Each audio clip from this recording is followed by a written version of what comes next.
Good morning দর্শক বন্ধুরা।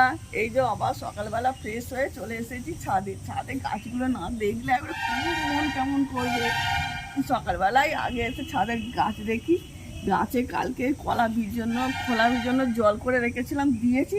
আবার হলুদ গুঁড়োও দিয়ে দিয়েছি। জানি না, প্রথম প্রথম গাছ করছি তো, এই 2 মাস হলো গাছগুলো বসিয়েছি। একটু কাটিং করেছি, ছোট ছোট জবা গাছের ডাল থেকে কাটিং করে বসিয়েছি। এই যে পত্রিকা ফুটেছে, এই যে পত্রিকাগুলো ফুটেছে, নয়নতারা ফুটেছে। এটা কি গাছ জানি না, ফুল ফুটেছে, নাম জানি না। শিবের প্রিয় লজ্জাবতী, এটাও আছে রেখেছি। আর জুঁই ফুলের এখন একবার হয়ে গেছে, আবার ফুটবে, কুড়ি এসেছে। আর এই জন্মদিনে 2টো করবি আমাকে গিফট করেছিল একজন, একটা লাল একটা সাদা। ফুলের দেখা নাই।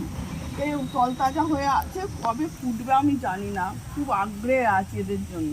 এখানে তুলসী,